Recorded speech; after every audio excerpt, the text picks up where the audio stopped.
ये जो सिनेरियो जो मैं कह रहा हूँ कि जी कहीं डेट्स नहीं है तो उस हल्के का जो वोटर है वो किधर जाएगा।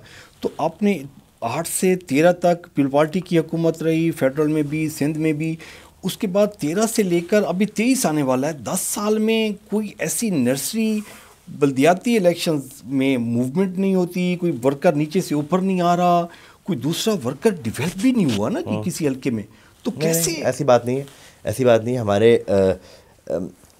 इसमें ज़रूर आपकी एक बात से मैं इत्तेफाक करता हूँ कि जो नर्सरी है सियासतदानों की वो तो लोकल गवर्नमेंट सिस्टम है। लोकल गवर्नमेंट सिस्टम एक दफ़ा आया, एक इलेक्शन हुआ, उसके बाद 10 साल में और कोई इलेक्शन नहीं हुआ। तो ये वो नर्सरी वहाँ से रुक जाती है।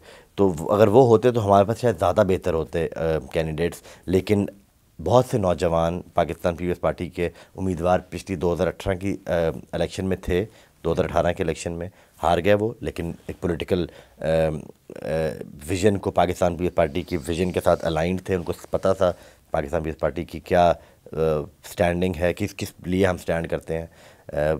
और काफ़ी हमारे पास यंग पॉलिटिशियंस भी हैं। अब आप देख लें, हमारी 7 सीटें हैं सूबाई असम्बली में, जिसमें से 5 तो हम वो हैं, 7 सीटों में से 4 पहली दफ़ा इलेक्ट हुए हैं और सारे अंडर 35 हैं जब इलेक्ट हुए थे, 35 से नीचे थे। तो नए नौजवान बहुत से पाकिस्तान पीपल्स पार्टी में हैं जो उनको हम मौका भी दे रहे हैं। अब इलेक्शन में आगे आने वाले टाइम में हम उनको दोबारा मौका देंगे कि वो, और वो मेहनत भी कर रहे हैं। तो हम कह सकते हैं कि अभी बहुत सी इम्प्रूवमेंट की ज़रूरत है, बहुत सी इम्प्रूवमेंट की ज़रूरत है, लेकिन इतनी भी डार्क सिचुएशन नहीं है। अच्छा, 2018 के इलेक्शन में यूसुफ हुसैन इलेक्शन हार गए, मूसा गिलानी हार गए, अब्दुल कादिर हार गए, आप सीट निकाल गए जी। कोई स्पेसिफिक एरिया जिसको आपने हिट किया और सीट निकाल गए, या अपोनेंट जो था ना वो वीक था? नहीं, मैं ये भी नहीं समझता, अब कोई ओपोनेंट भी वीक नहीं होता। मैं ये समझता हूँ कि ये जो सीट थी MPA की, उस पर वो उसको जो मैनेज RTS के ज़रिए किसी और तरीके से वो मैनेज नहीं कर पाए, वरना माफ़ी उन्होंने मुझे भी नहीं देनी थी। बाकी सीटों पे भी मैं नहीं समझता कि अब्दुल कादिर, मेरा जो बड़ा भाई जो मेरे ऊपर लड़ रहे थे, मैं 14,000 से जीत रहा हूँ और वो 6,000 से हार रहा है, ये हो नहीं सकता। एक सीट, एक सूबाई हल्का मैं 14,000 से जीत रहा हूँ और वही सूबाई या वो उसके ऊपर MNA का हल्का वो हार जाए, तो ये बड़ी तशवीशनाक बात है। मैं समझता हूँ कि इन रियल सेंस वो आज तक उसका केस पेंडिंग है, 4 साल हो गए, दूसरा इलेक्शन आने वाले हैं। हमारे मुल्क में जो इलेक्टोरल सिस्टम है उसमें इतनी लूप होल्स हैं। आप स्ट्रॉन्ग पोजीशन में हैं, आपकी पोजीशन भी आपकी अपनी है, ऑलमोस्ट राजा रियाज साहब बैठे हुए हैं, तो क्यों नहीं ये सारे सिस्टम आप ये अब तो डिस्टर्ब हुए हैं ना जी। गिलानी साहब के भी हल्के में डिस्टर्बेंस है, वो भी क्लेम कर रहे थे कि जी वो जो इब्राहिम खान वाला जो हल्का था उसमें भी RTS का हुआ है। आप अब्दुल कादिर गिलानी का भी कह रहे हैं कि जी RTS का हुआ है। इसी तरीके से जैन वाला भी हल्का, बहुत सारी सीटों पे हो गए, तो अभी क्यों नहीं ये रिफॉर्म की तरफ जा रहे हैं? मैं आपको पहले सवाल का जवाब दे दूं। मैं समझता हूं कि 2018 वाला इलेक्शन जो था वो अरेंज मैरिज थी, लव मैरिज नहीं थी। अगर आवाम की सही मायनों में आवाम से के दिए हुए वोट को काउंट किया जाता, उसकी गिनती शुमार होती, तो हम मुल्तान की इन तीनों सीटें पे कामयाब होते। जहाँ तक आपका सवाल था कि रिफॉर्म्स का, इलेक्टोरल रिफॉर्म्स का, हम समझते हैं कि इलेक्टोरल रिफॉर्म्स की और भी ज़रूरत है। कलेक्टिव विजडम की बात है, अपोजिशन होती तो शायद बेहतर तरीके से हम उसको लॉ बना लेते, क्योंकि मैं समझता हूँ कि कलेक्टिव पॉलिटिक्स में और पार्लियामान के अंदर तो अपोजिशन की इसीलिए ज़रूरत है, अहमियत है कि वो आपको जहाँ पर आप समझते हैं कि कानून आप बनाते हुए समझते हैं कि मैंने एक परफेक्ट कानून बना लिया है, तो the no law is perfect, तो आप उसमें अगर तब्दीली की गुंजाइश हो तो अपोजिशन की इनपुट भी लेनी ज़रूरी होती। हम समझते हैं कि हम इलेक्शन का एक प्रोसेस, हम एक इलेक्शन का जो डायनामिक्स हैं वो तो इलेक्शन कमीशन का काम है उसको कंडक्ट करवाना। हम उसकी जितनी भी लॉ मेकिंग कर लें जो हमने कर ली है, उसमें अब अवलीन ज़िम्मेवारी इलेक्शन कमीशन के ऊपर है कि वो एक फ्री एंड फेयर इलेक्शन कराएं जिसमें कोई गुंजाइश ना हो रिगिंग की, प्री पोल और पोलिंग के बाद का जो अमल होता है रिगिंग का वो भी ना हो। तो धांधली से साफ इलेक्शन कमीशन ही करा सकता है। वो इलेक्शन कमीशन कैसे करवाएगा मुर्शिद? वो उसमें तो किसी इलेक्शन में तो वो मतलब 2013 का वो कहते थे कि जी जरदारी साहब आरोज का इलेक्शन था, ये आरटीएस का इलेक्शन हो गया। किसी इलेक्शन को तो कोई मानता ही नहीं है ना जी। तो जब एक पार्टी हार जाती है वो कहती है कि जी हमारे साथ धांधली हुई, जब वो जीत जाती है वो कहती है कि हम अवाम के वोटों से जीत के आए हैं। तो ये अजीब सी साइंस नहीं है। मेरे ख्याल में आपकी बात दुरुस्त है, लेकिन ये आहिस्ता आहिस्ता ये बात इलेक्शन कमीशन को भी पता है कि पब्लिक प्रेशर है, उन्होंने एक न्यूट्रल इलेक्शन करवाना है। आपने मुझे मुर्शिद कहा, मुर्शिद का लफ्ज़ तो आजकल बड़ा गलत मायनों में इस्तेमाल हो रहा है, लेकिन ठीक है, आपकी करम नवाजी, आपकी फैमिली माशाल्लाह बड़ी आपकी मेहरबानी है, उसके लिए इज़्ज़त अज़ाई का शुक्रिया। लेकिन ये जो इलेक्शन का प्रोसेस है, मैं समझता हूँ कि इसमें इलेक्शन कमीशन को भी अब आहिस्ता आहिस्ता समझ लगी है कि पब्लिक का रिएक्शन ना आए, तो इसलिए वो भी अब मेक श्योर करना चाहेंगे कि इलेक्शन आगे ना हो। ऑन देयर ओन बिहाफ तो वो कभी भी नहीं करेंगे ना जी।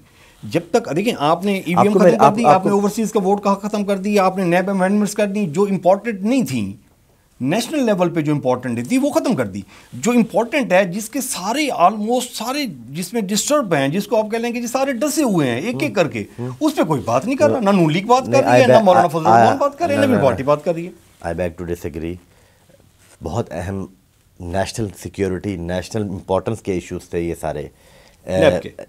नैब वाला जिससे इकॉनमी डिस्टर्ब हो रही थी, ओवरसीज़ पाकिस्तानी का वोट जिसको हम किसी और नज़र में देखते हैं, पीटीआई किसी और नज़र में देखती है। हमारा नज़रिया, हम चाहते हैं कि उनको वोट का हक़ मिले, हम बिल्कुल चाहते हैं कि उनको वोट का हक़ मिले, हम चाहते हैं उनको नुमाइंदगी मिले असम्बली के अंदर, बल्कि उनको तो नुमाइंदगी मिलनी चाहिए असम्बली के अंदर। जो चेयरमैन साहब का मॉडल है उस पर हम किसी और टाइम पे गुफ्तगू कर लेंगे, लेकिन वो बहुत ज़रूरी, बहुत अहम लेजिस्लेशन थी जो जिसकी तरफ आप दे रहे हैं, बात कर रहे हैं कि जी इलेक्शन का प्रोसेस को आप फेयर एंड फ्री करने की कोशिश करें। उसके लिए जो बेस्ट लॉ बन सकता था वो बन गया। लेकिन इसको मैं आपको एक अच्छी बात बताऊं कि पिछले 8 माह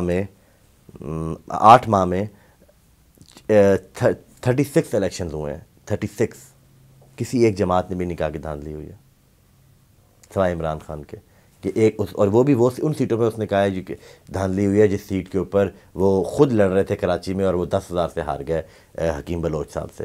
तो काफ़ी पार्टीज़ मैच्योर हो गई हैं, उनको पता है कि जब धांधली, अब मैं एक इलेक्शन लड़ रहा हूँ ना, मुझे पता होगा कि भाई इस पोलिंग स्टेशन से मुझे इतने वोट मिलेंगे और वो मुझे मिले, और मेरे रिटर्निंग और जो मेरा पोलिंग एजेंट खड़ा है उसको पता है, हर बंदे को पता होता है ना कि उसका स्ट्रॉन्ग होल्ड है ये और ये उसका वीक है।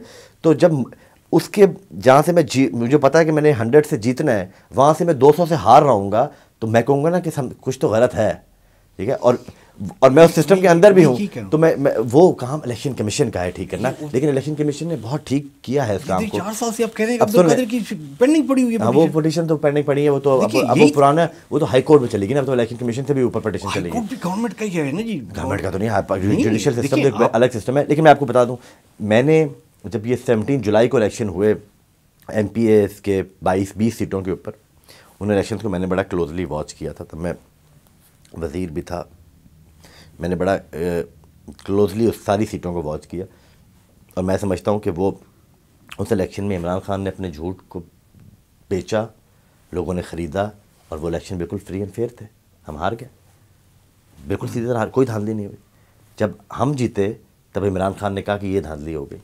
मतलब ये तो इमरान खान साहब को, हाँ हमारी सीट पे तो उसने बेशक नहीं कहा इतना, मुल्तान वाली सीट पे, हाँ कराची वाली सीट पे उनको तकलीफ़ हुई, उन्होंने कहा नहीं मैं और जो सीटें PTI हारी है KPK में इन दिनों में, तो उसमें भी इमरान खान साहब धांधली का रोना रो रहे हैं। हालांकि ऐसी बात नहीं है, इलेक्शन कमीशन ने एक अच्छा काम किया। इलेक्शन कमीशन को तो हमें तकलीफ़ होनी चाहिए था ना इलेक्शन कमीशन से, कि जब उन्होंने धांधली की, जो हमारी हुकूमत चली गई उन सीटों की वजह से।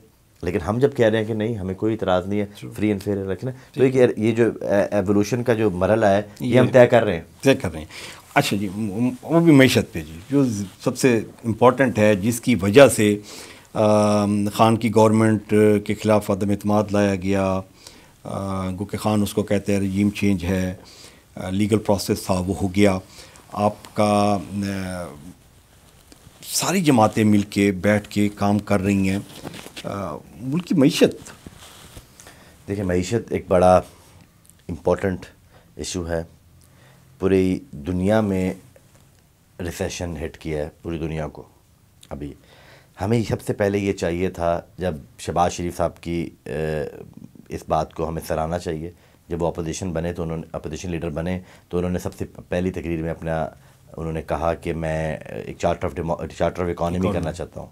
हमें चाहिए था हम चार्टर ऑफ इकॉनमी की तरफ जाते और शुरू में ही चार्टर ऑफ इकॉनमी कर लेते, ताकि हमें वर्ल्ड बैंक के साथ गुफ्तगू करने में, ताकि वर्ल्ड बैंक को पता होगा ना कि पूरी स्टेट पीछे है, तमाम जमातें मिल के। इस तरह नहीं कि इमरान खान, जब हम IMF से डील कर रहे तो इमरान खान शौकत तरीन के ज़रिए ख़त लिखवा रहा था अपनी सूबाई हुकूमतों की तरफ से कि पाकिस्तान को कर्जा ना मिले, पाकिस्तान डिफ़ॉल्ट कर जाए। ये चार्टर ऑफ इकॉनमी का मतलब ये था कि कंसेंसस कर लें कुछ चीज़ों के ऊपर, और उन इकॉनमी के ऊपर पॉलिटिक्स ना की जाए, इकॉनमी के ऊपर सियासत ना की जाए। बड़े अफसोस से कहना पड़ता है पॉलिटिशियंस करते हैं, तमाम पॉलिटिशियंस करते हैं इसके ऊपर पॉलिटिक्स। हमें नहीं करनी चाहिए। कांग्रेस की हुकूमत थी, डॉक्टर मनमोहन सिंह वज़ीर आज़म थे, उन्होंने एक चार्टर ऑफ इकॉनमी साइलेंटली कर लिया जो अभी तक चल रहा है इंडिया से। आप देखिए उन 10 सालों में इंडिया की इकॉनमी को कितना बूम मिला है। Charter of economy he way forward है। आगे ज़रूर तनकीद करें, अपोजिशन ज़रूर तनकीद करे कि इकोनॉमिक पॉलिसीज़ के ऊपर हाउस के अंदर करे, लेकिन not at the cost of the country. Imran Khan साहब जब आए, ये तो एक बड़ी मैक्रो बात हो गई। अब ज़रा माइक्रो बात कर लेते हैं इकॉनमी की। पाकिस्तान 2018 में एक बड़ा खुद कफ़ील सा मुल्क था। हमारे बुरे हालात थे मुल्क के मईशत के, लेकिन इंटरनेशनल इंडिकेटर्स बड़े सॉलिड थे, रिज़र्व सॉलिड थे, GDP ग्रोथ सॉलिड थी, इन्फ्लेशन बहुत कम थी। 2018 में जब हमने पाकिस्तान इमरान खान साहब के हवाले किया, हम नेट फूड एक्सपोर्टर थे। मतलब हम चीज़ें दरामद करते थे, लेकिन चीज़ें इंपोर्ट करते थे हम, लेकिन जब हम एक्सपोर्ट जो थी हमारी नेट फूड में, हम एक्सपोर्टर ज़्यादा थे। हमारी ज़्यादा चीज़ें बाहर जा रही थी बनिस्बत फूड प्रोडक्ट्स अंदर आ रही थी 2018 में। उसके भी बड़े मुश्किल से उस तक पहुँचे थे हम। एक 20 साल की एक पॉलिसी स्ट्रगल थी, 15 साल की एक पॉलिसी स्ट्रगल थी जो गिलानी साहब ने शुरू की थी। पहले साल में ही हम फूड इनसिक्योर हो गए। पहले साल में ही हम नेट फूड एक्सपोर्टर से नेट फूड इंपोर्टर बन गए। गंदम बाहर जाती थी, हमारी चीनी बाहर जाती थी, हमारी कॉटन बाहर जाती थी। तो एक पहले साल में हम वीट के लिए शॉर्टेज हो गई, वीट इंपोर्ट करने लग गए। नेक्स्ट ईयर हम शुगर इंपोर्ट करने लग गए। फॉर 4 ईयर्स ये हो रहा है। कॉटन के जो सारे हमारे एप्टमा हम कर रहे हैं, सारी चीज़ें पूरी हैं, लेकिन इंपोर्ट वो बाहर से कर रहे थे। तो चलें वो इंपोर्ट कर लें, लेकिन एक्सपोर्ट तो चल रही थी हमारी। डॉलर रिटर्न में हमें ज़्यादा रिटर्न होना था। एक तो ये इशू हुआ कि एक डिसमल परफॉर्मेंस थी PTI की। आते साथ इन्होंने मुल्क की जो एक वो होती है, एक स्टेचर होता है इंटरनेशनल कम्युनिटी में, वो ख़राब कर दिया कि जी CPEC में चोरी हुई है, ये सारे चोर थे, ये सब चोर थे, हम IMF से नहीं जाएंगे। मैं जूती की नोक पे लिखता हूँ IMF को। फिर असद उमर उनकी गोद में बैठ गया, फिर उन्होंने अपना वज़ीर ख़ारजा चेंज करके हफीज़ चेक को ले आए। तो इन्होंने सारी जो मैनेजमेंट थी इनकी वो बहुत बुरी थी और उसके बाद उन्होंने सबसे सोने पर सुहागा क्या किया, 60% मनी डीवैल्यू कर दी। जब मनी डीवैल्यू किया, आपका लोन की पेमेंट डॉलरों में इन टर्म में ट्रिपल हो गई और आपका लोन भी बढ़ गया, और आपने उसको फिक्स भी नहीं किया। जब आप मनी को डीवैल्यू कर रहे हैं और आगे लोन ले रहे हैं IMF से, कम से कम उसको उस डॉलर रेट के ऊपर फिक्स तो करते, जो नवाज शरीफ ने किया था पहले। आपने फिक्स भी नहीं किया डॉलर को। उसके बाद आपकी परफॉर्मेंस इन एनर्जी, हम एक एनर्जी डिपेंडेंट मुल्क है, हम एनर्जी तो हमारी बाहर से ही आती है। मतलब गैस, ऑयल इंपोर्टर्स, सबसे बड़ा बिल ही हमारा इंपोर्ट बिल ही हमारा ऑयल एंड गैस का है, कनोला का है। उसके बाद तो हम इन 2 सेक्टर्स के अंदर इमरान खान साहब ने जो पुरानी डीलें की हुई थी, कोविड के अंदर आ गया, जो ये कहते हैं कोविड आ गया, या Covid was a golden opportunity. उस गोल्डन अपॉर्चुनिटी को आप मिस करके आपने कोविड के अंदर कोई फ्यूचर कॉन्ट्रैक्ट नहीं किए। जब आपको गैस और तेल सस्ते दामों मिल रहा था, आपने वो नहीं लिया, आपका वो बिल बढ़ गया और आपने डॉलरों में पेमेंट करनी है। फिर आप तो सारा रिजर्व ख़त्म कर गया इमरान खान साहब। तो और आपने जब आप करते हैं ना मनी को डीवैल्यू करते हैं तो आप इकॉनमी के लेवल को भी श्रिंक कर रहे होते हैं। इमरान खान साहब ने अगर इकॉनमी का लेवल बड़ा था, ह्यूज था, उसको आपने जीडीपी के अंदर श्रिंक कर दिया और आप उसमें से टैक्स लेना चाह रहे हैं कि जिस इकॉनमी को आपने वैसे ही श्रिंक कर दिया वो क्या टैक्स देगी आपको। इसीलिए आपने 3 साल टैक्स के टारगेट मीट नहीं किया। आप कह रहे हैं लोगों को हम टैक्स के टारगेट मीट कर रहे हैं, रियल टर्म में आप टैक्स के टारगेट ही नहीं मीट कर रहे हैं। तो एक डिसमल परफॉर्मेंस थी इमरान खान साहब की गवर्नेंस में, उनकी इकोनॉमिक पॉलिसीज़ में और बाकी दुनिया के साथ उन्होंने इंटरनेशनल रिलेशंस में। जब आपने दुनिया के आप मकरूज़ हैं, आप उनसे इस तरह गुफ्तगू करेंगे कि आप पैसे लेने नहीं, आप पैसे देने आए हुए हैं। तो जब इस तरह का आपका एटीट्यूड होगा तो दुनिया आपको क्या लोन देगी। और वो उनको भी कोविड हिट किया हुआ है, पूरी दुनिया में रिसेशन आया हुआ है। जिन्होंने आपको लैंड करने हैं पैसे, वो खुद मुश्किल हालात में फेस कर रहे हैं अपने मुल्क में। आप उनको जाके बुली करें, उनको जाके कहें कि हाँ भाई मुझे पैसे देते हो तो नहीं, वरना मैं तुम्हारे ख़िलाफ़ जो बात भी होती है, जो एक मुल्क की दूसरे मुल्क के साथ जो बात हो, वो आप इधर आके लोगों में तकरीरों में कर दो कि मुझे रशिया से ऑयल नहीं लेने देते। ये कोई बात है करने वाली? अच्छा, ये बताएं ना कि ये जो अब हल इसका क्या है ना कि आप लोगों ने क्लेम किया कि जी खान ने इकानमी को ख़राब कर दिया है 3.5 साल में, और उस खान के जाने के बाद आप ही की गवर्नमेंट ने जब इकनॉमिक ग्रोथ रेट शेयर किया तो वो 2 साल में रेगुलर ग्रोथ आ रही थी, 6 पॉइंट पे वो क्लोज़ कर रहा था। आपकी गवर्नमेंट का डाटा है कि जी वो ग्रोथ में है, इकॉनमी ग्रोथ में है, लेकिन खान की हुकूमत ने रिजर्व्स ख़त्म कर दिए, एग्रीमेंट्स ख़त्म हो गए, ये हो गया वो हो गया। हम उसको खान को हटा के हम एक्सपीरियंस बंदे आ रहे हैं और वो आने के बाद फिर आप भी वही, मतलब क्या चेंज लेके आए हैं? देखिए, वे फॉरवर्ड तो यही है कि हमें एक पॉलिटिकल, एक इकोनॉमिक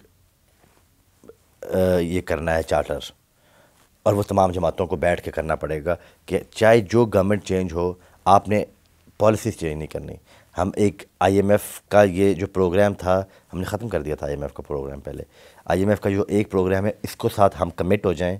पूरी वे फॉरवर्ड मैं आपको बता रहा हूँ, तमाम जमातें ये जहन बना लें, बैठ के तहिया कर लें कि इस IMF के प्रोग्राम को आप आखिरी IMF का प्रोग्राम समझें और इसके साथ कमिट हो जाएं। जितने मुश्किल फ़ैसले लेने थे आपने लेने हैं। ये जो आप बता रहे हैं इकॉनमी को हमने स्लो डाउन किया है, हुई है इकॉनमी, ये IMF की सख्त शराइत की वजह से हुई हैं। और पूरे पाकिस्तान की इकॉनमिस्ट को पता है कि ये सख्त शराइत किसने तय की थी इमरान खान IMF के साथ। इमरान खान साहब ने ये लिखा कि मैं पेट्रोल की कीमत को आज हम क्यों नहीं कम कर सक रहे। इमरान खान साहब ने लिख के दिया कि हम इस रेट के ऊपर पेट्रोल को रखेंगे। आपने उसको 30 रुपये 3 महीने के लिए 30 रुपये की लीटर पेट्रोल पे छूट दे दी। आपकी वो आपने वो इंटरनेशनल 3 महीने का लॉस मुझे कितने अर्से तक चलेगा? और 30 रुपये का 3 महीने का लॉस आप देखें, वो 3 साल में नहीं पूरा होना, वो 3 साल में नहीं पूरा हो सकता वो लॉस। वो इतना ज़्यादा लॉस था। भी तो आप लोगों ने लगा दिया ना कि जो खान की गवर्नमेंट में नहीं हो रहा था। खान की गवर्नमेंट में पॉलिटिकल अपना फ्यूल नहीं था, वो लास्ट उसने ख़त्म कर दिया था ना जी। वो 30 रुपये उसी पे ख़त्म कर दिया ना वो और शर्त ये लगाई IMF के साथ कि मैं लगाऊंगा, शर्त ये साइन की हुई थी। तो जब आप अपने गोल शिफ्ट कर रहे हो तो IMF भी फिर गोल शिफ्ट करेगा। और हमें IMF के साथ इस बात पे बिल्कुल मुफ्ती इसमें तो डिफरेंट स्टेटमेंट्स दे रहे हैं ना जी। वो तो पिछले 1-1.5 महीने से वो तो कह रहे हैं कि ये इसहाक डार साहब की पॉलिसी ठीक नहीं हो रही, ये तो मुल्क डिफ़ॉल्ट की तरफ जा रहा है और ये वो जा रहा है। वो बहुत रियलिस्टिक आदमी हैं इसहाक डार साहब। और जो मिफ्ताह इस्माइल साहब हैं वो बहुत फ्यूचर की और बहुत उस किस्म की सोच रखने वाले आदमी हैं कि 2 और 2 4।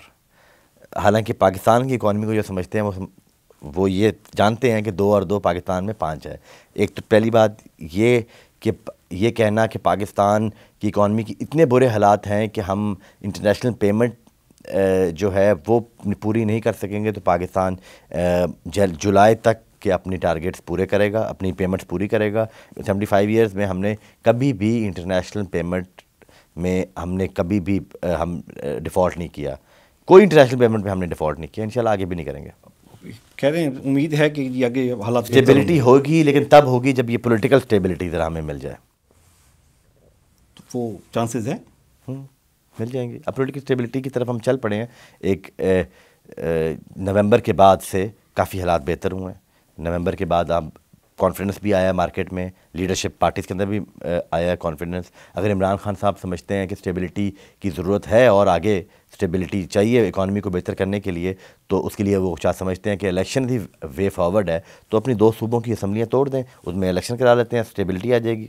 हाँ, मेरा सब दिल तो नहीं चाह रहा, लेकिन टाइम की वजह से और आपकी मसरूफियत भी है, आप काफ़ी कमिटेड थे आज के दिन में, अभी भी आपकी एंगेजमेंट्स हैं, तो बाकी नेक्स्ट टाइम के लिए रख लेते हैं जी। होपफुल डिटेल में हम डिस्कस करेंगे।